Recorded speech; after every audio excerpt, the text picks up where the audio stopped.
Welcome student in new session which start too late due to COVID-19 pandemic.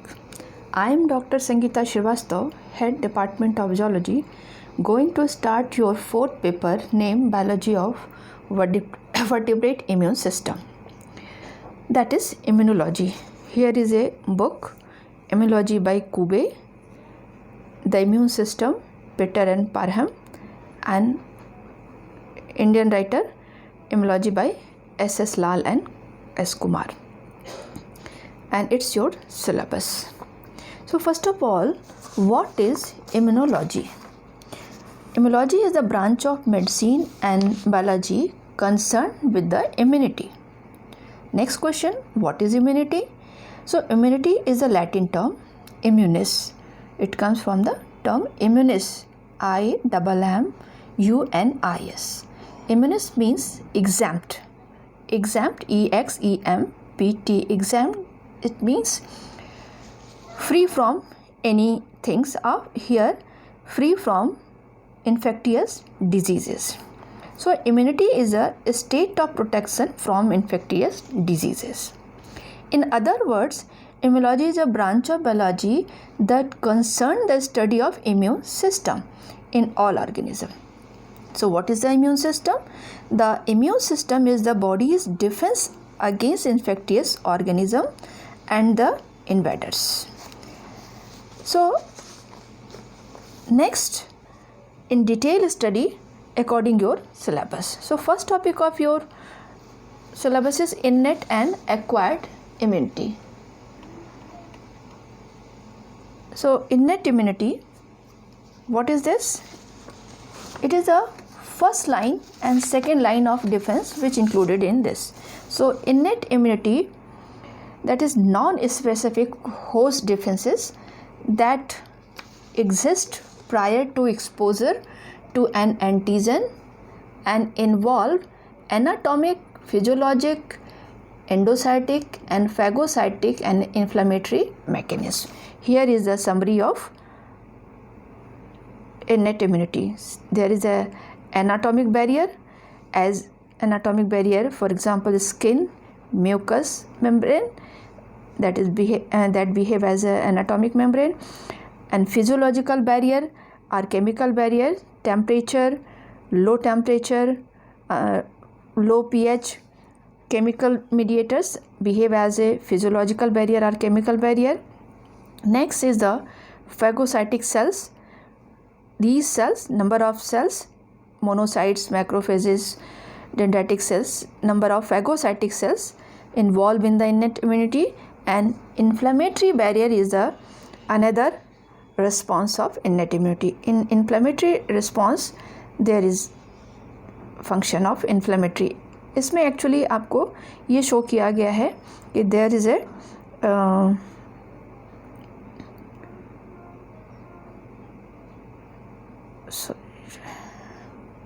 this is the blood vessels.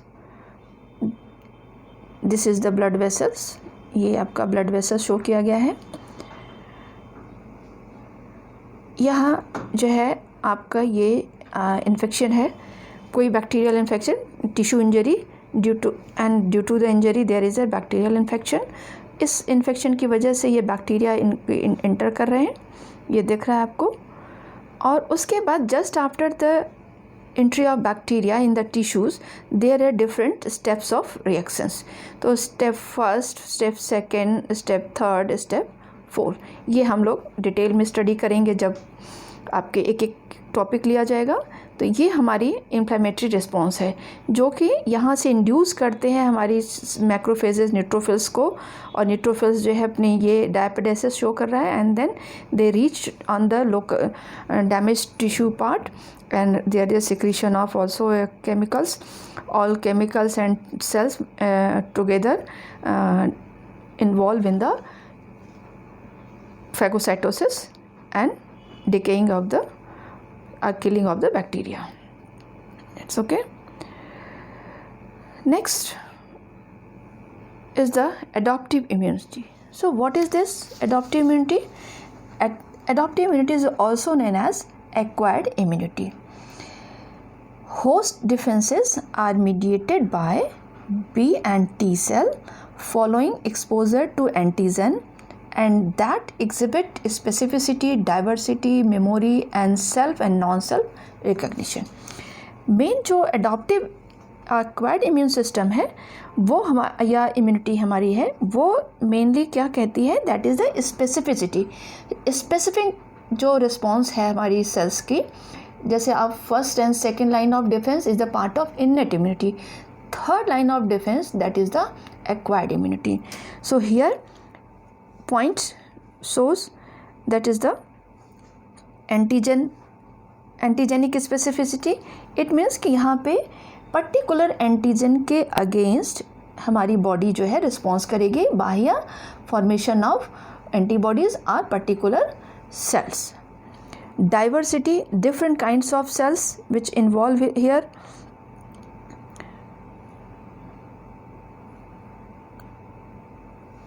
Next is the memory. This memory cell, formation of memory cells, ये बहुत ही important point है adaptive immunity में कि anyhow अगर हमारा जो immune system induce हुआ है और उसमें हमारी जो सेल्स इन्वॉल्व होंगे, दैट में B humoral response or the cell mediated response, तो उसमें चाहे कुछ भी हो बट हमारी जो सेल्स होंगी वो मेमोरी सेल्स ज़रूर होंगी. वहाँ प्रोलिफरेशन जो होगा, एक फॉर्मेशन जो होती है वो मेमोरी सेल की होगी इन मेनी वेज, चाहे वो साइटोटॉक्सिक सेल की जो है मेमोरी सेल्स फॉर्म हो रही हों या फिर बी सेल्स के लिए हमारी मेमोरी सेल फॉर्म हो रही है एंटीबॉडी फॉर्मेशन के समय. Another is the self and non self. Self and non self is very important things. हमारी बॉडी में जो मॉलिक्यूल्स हैं वो भी एक बाहर से हम फूड लेते हैं, बाहर खाते हैं, फॉरेन भी है बाहर के, बट ये हमारी बॉडी जो एंटीबॉडीज़ है या रिस्पॉन्स जो हमारे इम्यून सिस्टम का है, that is against foreign particle.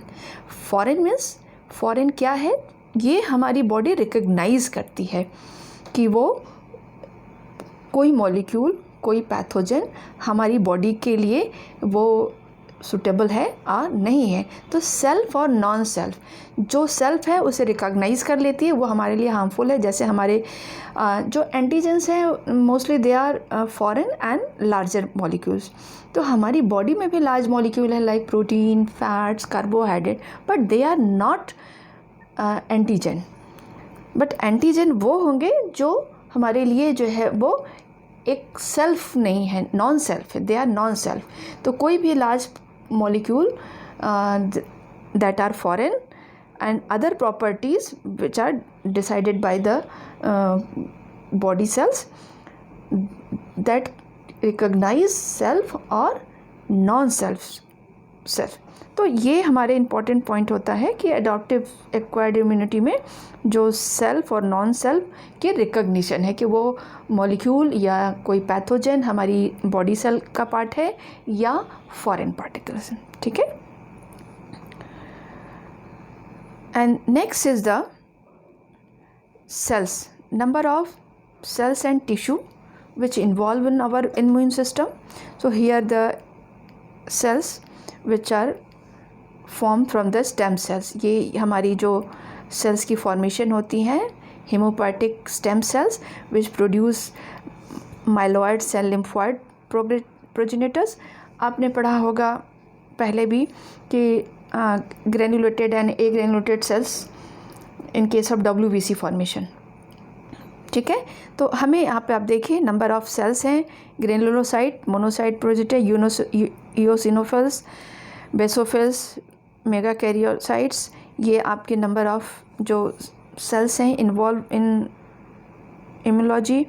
And lymphoid progenitor से बेस्ड जो सेल हैं, T cell, B cells and natural killer cell, these are different kinds of cells which involve in the immune system.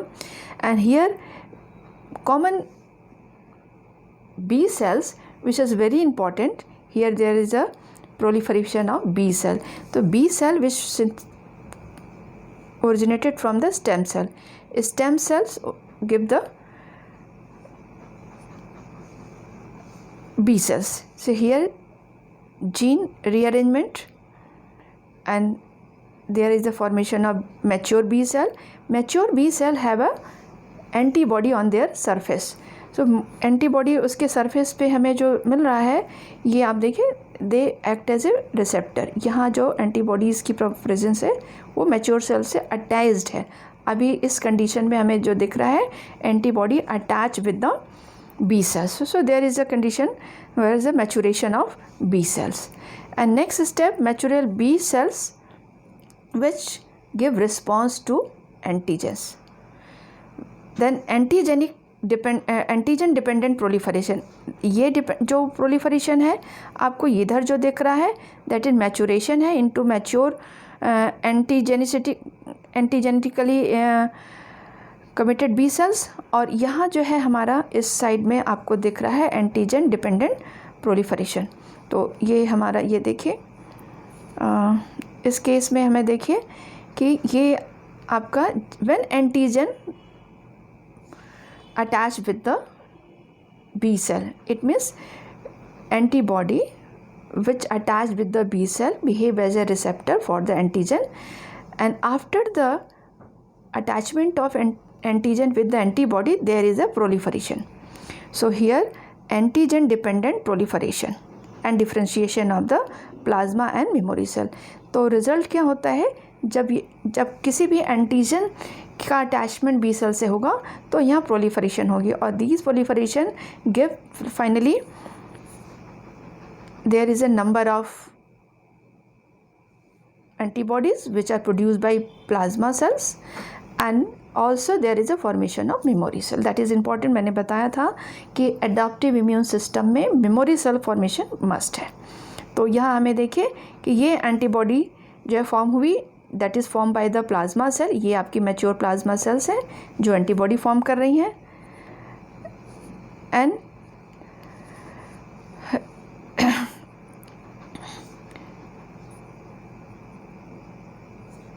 ये हमारी memory cells.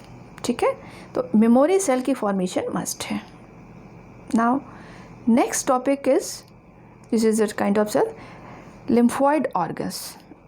This picture shows the lymphoid organ. ये हमें देखिए कि यहाँ पे जो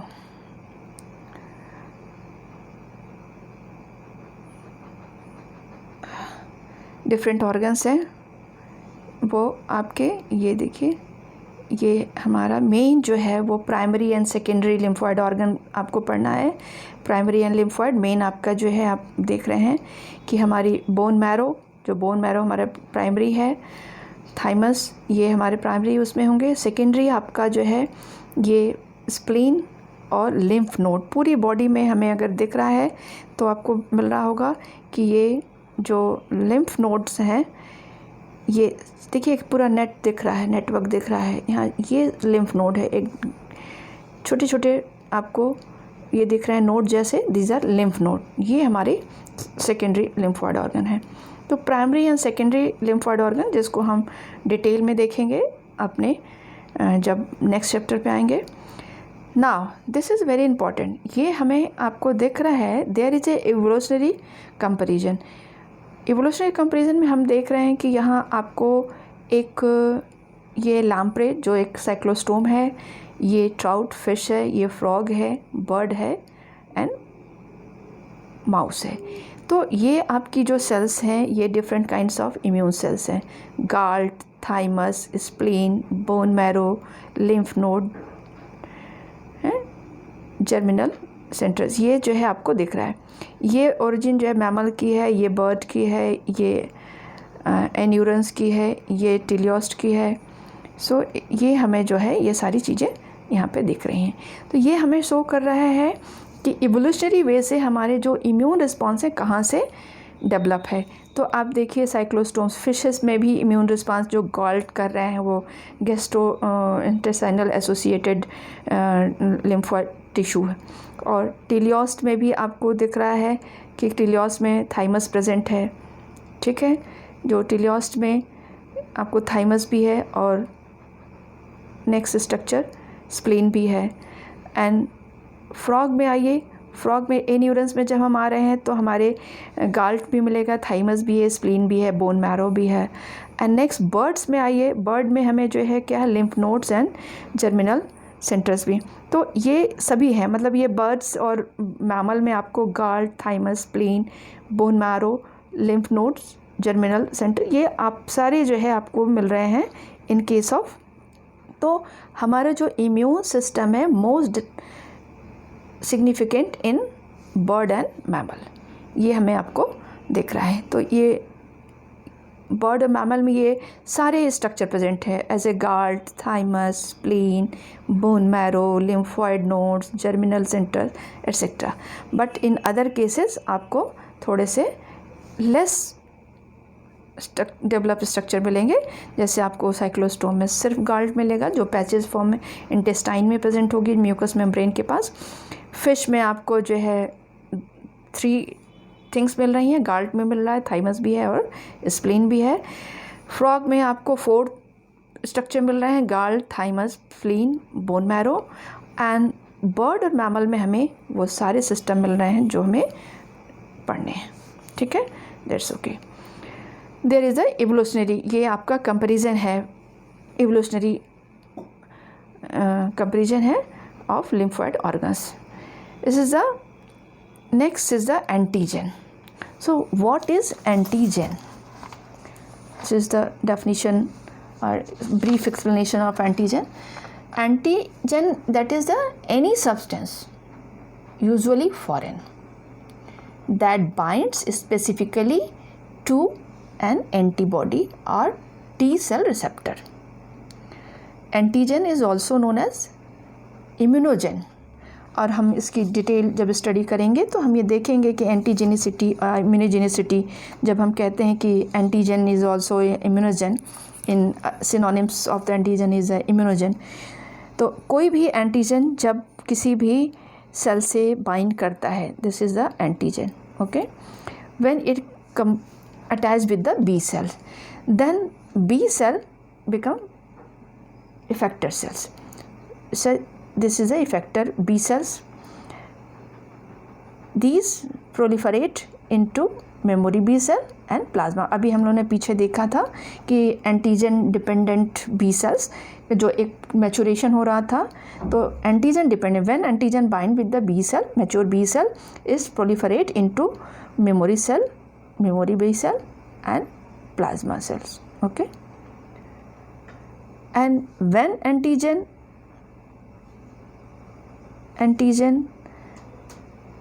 attached with the T cells, it also proliferate differentiation of the effector T cells as a memory T cell and cytotoxic and T helper cells. ये सब हम लोग डिटेल स्टडी करेंगे नेक्स्ट चैप्टर में, जब थोरो स्टडी करना होगा. Next is the antibody. Here is the antibody attached with the surface, there is the T receptor and here free antibody. हमें ये, so first of all, what is antibody? As you know, antibody is a protein called immunoglobulin consisting of two identical heavy chains and two identical light chains that recognizes a particular epitope on an antigen and facilitate the clearance of that antigen. Simply हम लोग structure देखेंगे. ये आप देखिए, अगर antigen antibody का structure, ये brief structure हम आपको शो कर रहे हैं. व्हेन सपोज़ कि अभी हम लोगों ने देखा बी सेल में इम्यूनोग्लोबुलिन या आपके एंटीबॉडी अटैच सरफेस था जब मैच्योर बी सेल की, तो वहाँ पे ये क्या है आपका, ये ट्रांसमेम्ब्रेन रीजन जहाँ पे ये अटैच्ड है, ये आपके heavy chain, blue colour shows heavy chain and red colour show light chain, और ये हमारी एंटीजन बाइंडिंग साइट है. तो ये हमारा वेरिएबल जोन है और ये कांस्टेंट जोन है. ठीक, हमें थॉरो स्टडी करनी है इस. तो in this case there is a antibody attach with the surface of cells. Okay, and here free antibody, ये आपका फ्री एंटीबॉडी है जो ब्लड में सीरम में फ्रीली मूव करेगा और कांटेक्ट में आएगा जब एंटीजन के, उसको वो डिस्ट्रॉय करेगा. So there is a part, this portion is a variable region, this portion is constant. And now there is a comparison of T cell receptor. T cell receptor को भी हम अगर बी सेल से compare करें, so there is a alpha and beta change in T cell receptor, and this is the antigen binding site as in antibody, surface antibody or antibody, and this part is variable region and this portion is the constant region. So very similar to the antibody attached with the surfaces. Okay, now MHC is very interesting structure. Generally MHC is the major histocompatibility complex, a complex of genes encoding cell surface molecules that are required for antigen presentation to T cell and for rapid graft rejection. It is called the H2 complex in mouse and the HLA complex in human. Actually complex is the genes, ये जो है जो surface protein form करेंगी, एक complex of genes that form the molecule. That molecule is a proteins molecule and that protein molecule